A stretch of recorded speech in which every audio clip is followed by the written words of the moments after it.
mga storylines ng iba't ibang characters natin, and that leads me to asking Sir Henry King dahil bawat character po may sariling story at problema. Ang question po ay, kaninong storyline kayo pinaka-nahirapang buuin? Actually, lahat naman sila mahirap. Lalo na nung nagsisimula ka na kasi ang kaharap mo lang screen ng laptop mo. So pag pinubuo mo yung mga characters, mag-brainstorm kayo, mahirap siya talaga. Ang dami nila, ito sila lahat. Tapos pagtatayin-tayin mo yung mga kwento nila, pati yung journey nila. Pero habang pinapanood mo na sila, binigyan na nilang buhay, itong mga magagaling natin mga artista, mga media. Mas dumadali na yung buhay din natin ng mga partner natin. Pero siguro, parang may specific lang ako na nasagot dyan sa ano, ang pinaka-extra challenging or extra challenging siguro sa character ni Tomas. Because si Tomas kasi may comedy part. So yung pag-balance ba na comedy at action at drama, para sa kanya yun. So siguro sa Tomas kami medyo may fun din at the same time. Hirap na hirap sila sa iyo, Anthony. Hindi ko lang meron ako. Hindi ko rin masisi sila. Sila yun, nahihirapan sila kaya. With those words, ibig sabihin na pull off mo, bro. You can only give certain points, pero ikaw talaga ang gagawa na at ikaw bumuhay nito, Mas. Maraming additional siya na hindi rin sa kanan. You want to say something? Lahat naman sila, pero si Tomas kasi maraming additives. So, kailangan yung editor natin. Thank you, Sir Henry. Okay, to Maris naman. Before that, we would love to congratulate Maris for Sunshine. The Sunshine win. Congratulations. Would you love to say something? Sorry, shameless plug. Okay, go ahead. July 23, starting July 23, showing na siya. Yung role ko doon. Reserve natin for another media club. Okay, sorry. Okay. The question is from Christopher Pummel from Philstar.com. What can you say about the impact that Gab Rivera has made on Filipino women? Wow. Abante babae. Abante babae talaga. Malalim. Well, ako, playing every time kasi I step into a role, the shoes of my character. Every time nagsistart ako ng character, dyan nakakapagod ako at first. And playing that character for specifically Gabriela Rivera, habang tumatagal, parang nagkakaroon ako ng deep appreciation for women who thrive in tough situations. Women who are so strong with their masculine energy. Women who work in male-dominated society. Sobrang nagkaroon ako ng matinding respeto, malaking respeto sa kanila. Kasi ako yung experience ko bilang babae dito sa action series. Iba eh, may malaking adjustment for me. It's the, adjusting to a new genre, ibang kind of camaraderie, ibang kind of chemistry sa production. Sobrang iba siya sa mga drama series, iba siya sa rom-com na mga movie or genre. Parang ito may ibang timpla ng mga tao. So may nagkaroon ako ng adjustment period. But na-realize ko din, I feel like ganun din sa mga babaeng nasa military, babae nasa police women, may ibang kind of ugali sila, and I really napamahal ako sa kind of beauty yun. And it doesn't fit in the usual mold, but it's as beautiful, it's as human, it's as powerful. May matinding respeto ako sa mga babae.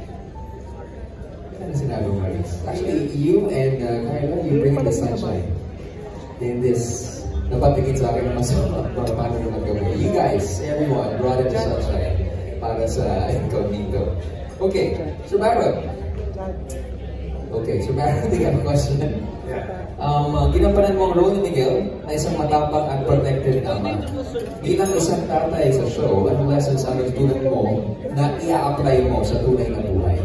First, yung inner stillness, patience, yung responsibility ko rin, acting for myself, for them. Plus, accountability.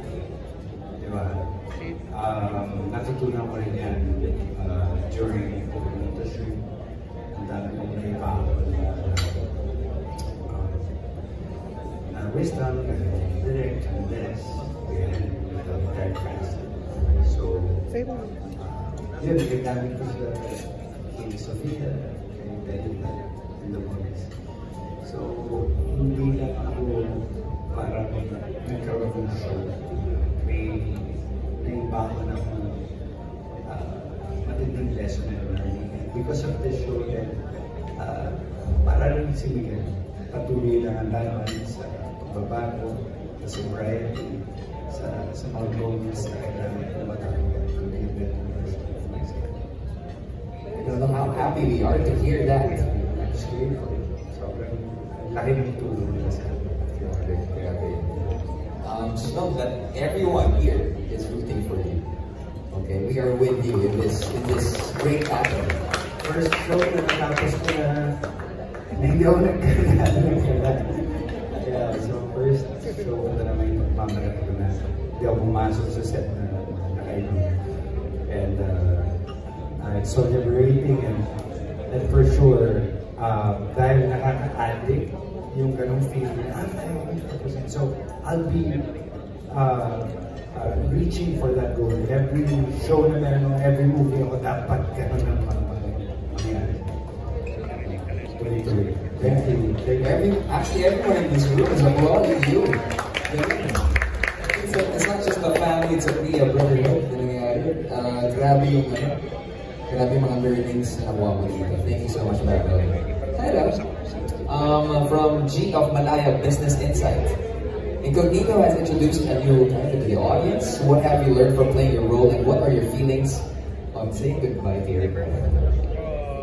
First, ang dami kong natutunan, especially because first time ko rin mag-action. Same kami ni Willis. First time namin dalawa.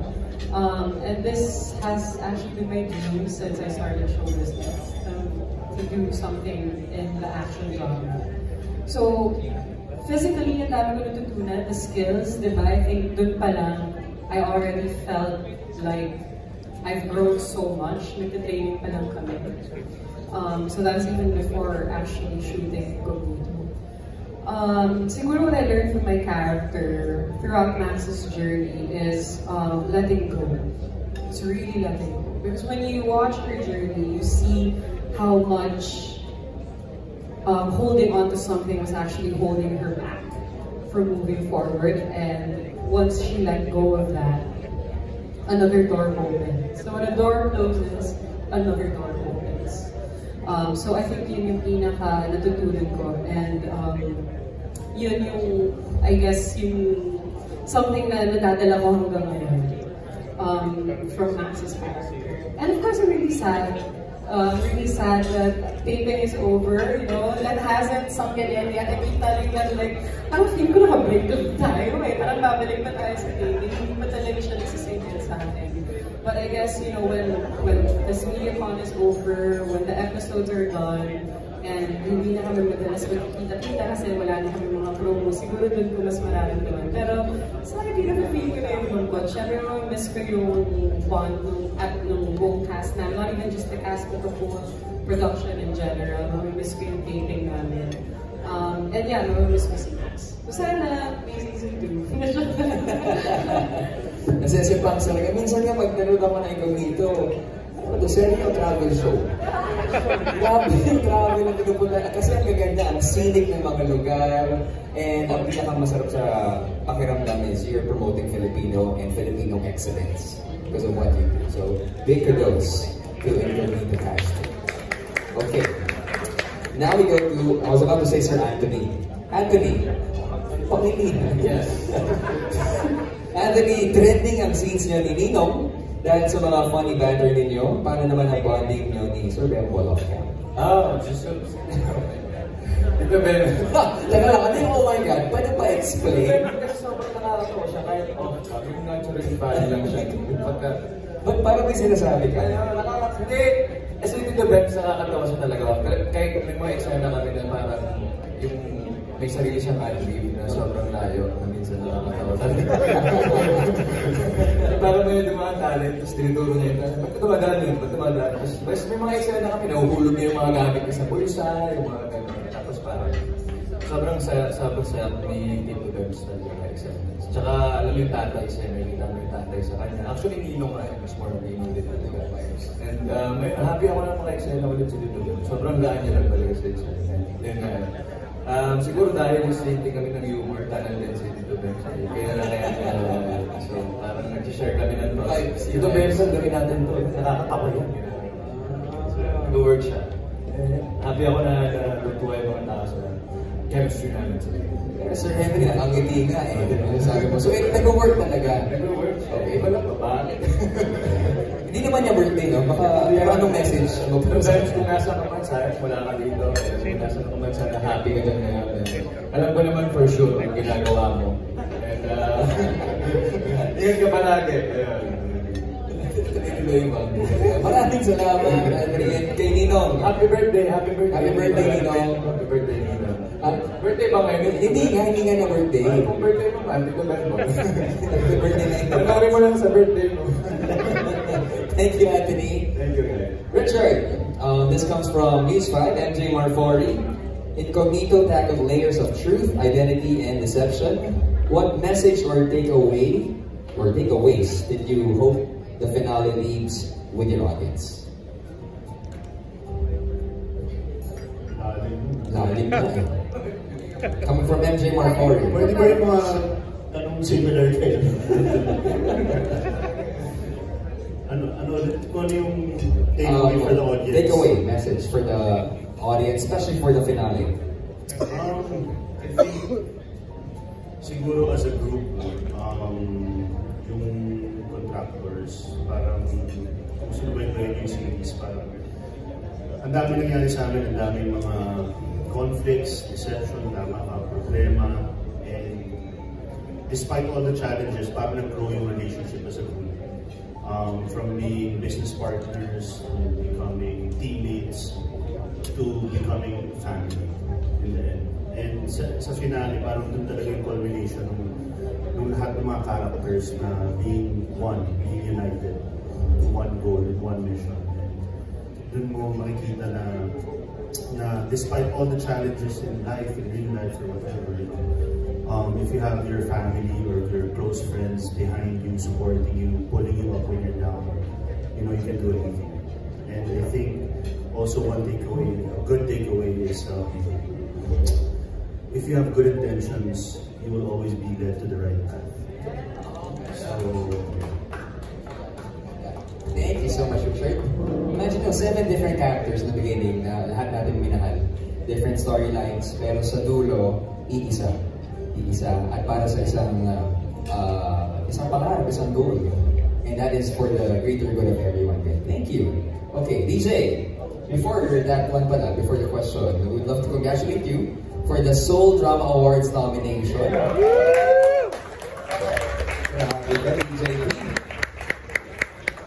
Okay, Beach, from Kuya Alan Sancoy, he's here right now, Stars Photo. Sa lahat ng fight scenes na ginawa mo, ano ang pinaka-memorable at challenging on your part? Pinaka-gusto? Challenging? Challenging, pinaka-gusto? Lahat naman challenging. Lahat challenging. Siguro ang pinaka-memorable na lang ay siyempre yung una at yung huli. Diba? Yung first fight ko sa trend, memorable sa akin yun. At dahil yun ang unang sapa ko, tapos si Derek talagang pinarusahan ulit ako doon sa... Siyempre, first fight scene ko yun, tapos kalabang ko, ilan pa yung Derek? 10 na lang. Siyempre, di ba, ang hirap ng choreo at yung mga gano'n. Kapagod din. And yung huli kong fight scene, iba rin yun. So, yun ang kailangan nilang kapapansin. lahat kami nakaabang na talaga. Ang ganda talaga, sobra. Ano ba? Mission na yun. The final mission happening in Marawi. Thank you so much, Daniel. Direct Lester.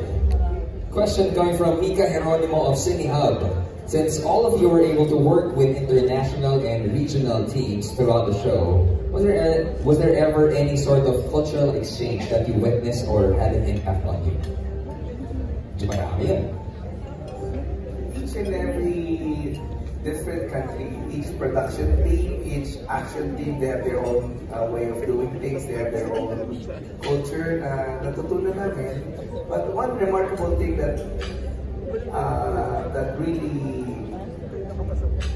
I admire are the Japanese, and especially the action team of the Japanese, because we were shooting -10 and they are not properly covered for the winter, but they don't they're used to shooting big budget films and big Hollywood films, but sa atin syempre our production is not Hollywood, so they don't complain, they're always there, they show up, they deliver what is needed of them. So it's very inspiring to see them like that. No complaint, just kung ano yung kailangan, gagawin nila, they deliver it. So marami kami natutunan dati with Japanese action team. And then I'm proud naman with the Europeans, when they see us Filipinos do our action, natutuwa sila, na-admire sila, and they would like to learn from us naman. So that's something that is a proud moment for everyone of us. So rich, no? Not just the locations, the culture, the history, everything. Lalo na for this particular final mission. Best thing about the natutunan nyo para sa final mission? Sa final mission kasi, when we were in Marawi, we are supported by the Task Force Marawi, the soldiers, and those people who really, those heroes that really defended our freedom.